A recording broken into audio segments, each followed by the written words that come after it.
अस्सलाम वालेकुम। Parathyroid glands हमारी नेक में मौजूद थायरॉयड ग्लैंड्स की बैक साइड पर अटैच 4 पी साइज ग्लैंड्स को कहते हैं। ये ग्लैंड्स हमारे ब्लड में पैराथायरॉयड हार्मोन को रिलीज करते हैं जो ब्लड कैल्शियम लेवल को रेगुलेट करता है। अगर ब्लड में कैल्शियम लेवल कम हो जाए तो पैराथायरॉयड हार्मोन हमारी बोन से कैल्शियम ब्लड में रिलीज करवाता है ताकि ब्लड कैल्शियम लेवल नॉर्मल रह सके। अगर किसी वजह से पैराथायरॉयड ग्लैंड साइज में बड़े हो जाए तो ये पैराथायरॉयड हार्मोन्स की ओवर प्रोडक्शन स्टार्ट कर देते हैं। इस कंडीशन को हाइपर पैराथायरॉयडिज्म कहा जाता है, जिसे मेडिकेशन या सर्जरी के थ्रू ट्रीट किया जा सकता है। How hyper parathyroidism occurs. Hyper parathyroidism vitamin D की डेफिशिएंसी या पैराथायरॉयड ग्लैंड्स में ट्यूमर ग्रोथ की वजह से होता है। अगर हमारी बॉडी में विटामिन डी की डेफिशिएंसी हो जाए तो कैल्शियम इंटेस्टाइन से ब्लड में एब्जॉर्ब नहीं हो पाता और blood calcium level critically fall कर जाता है। ऐसी कंडीशन में पैराथायरॉयड ग्लैंड्स ओवर स्टिमुलेट हो जाते हैं और मल्टीप्लाई होकर इनलार्ज हो जाते हैं, और ये enlarge parathyroid glands large quantity में पैराथायरॉयड हार्मोन्स रिलीज करते हैं जो बोन से कैल्शियम को ब्लड में रिलीज करवाता है ताकि ब्लड कैल्शियम लेवल नॉर्मल हो सके। इस सिचुएशन में पैराथायरॉयड हार्मोन की ओवर प्रोडक्शन को हाइपर पैराथायरॉयडिज्म कहते हैं।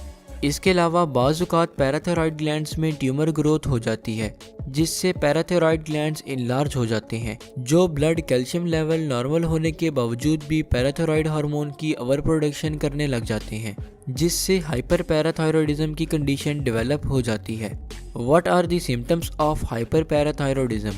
क्योंकि हाइपर पैराथायरॉयडिज्म के केस में पैराथायरॉयड हार्मोन बोन से कैल्शियम ब्लड में रिलीज करवाता है, जिस वजह से हमारी बोन्स कमज़ोर होकर टूटने लग जाती हैं। इस कंडीशन को ऑस्टियोपोरोसिस कहते हैं, जबकि ब्लड कैल्शियम लेवल ख़तरनाक हद तक बढ़ जाता है जो किडनीज में जमा होकर कैल्शियम स्टोन्स बना देता है। इनके अलावा कुछ केस में जॉइंट पेन और कन्फ्यूजन जैसे सिम्टम्स भी अपीयर होने लग जाते हैं। Diagnosis and treatment. Hyperparathyroidism को डायग्नोज करने के लिए imaging procedures, bone density test और ब्लड टेस्ट वगैरह परफॉर्म किए जाते हैं ताकि इनलार्ज पैराथायरॉयड ग्लैंड्स बोन में वीकनेस और ब्लड में विटामिन डी और कैल्शियम लेवल को डिटेक्ट किया जा सके। हाइपर पैराथायरॉयडिज्म को ट्रीट करने के लिए मुख्तलिफ सप्लीमेंट्स प्रिस्क्राइब की जाती हैं ताकि कैल्शियम और विटामिन डी की डेफिशिएंसी को पूरा किया जा सके, जबकि ऐसी मेडिसिन्स भी एडवाइस की जाती हैं जो पैराथायरॉयड हार्मोन की प्रोडक्शन को स्टॉप करती हैं।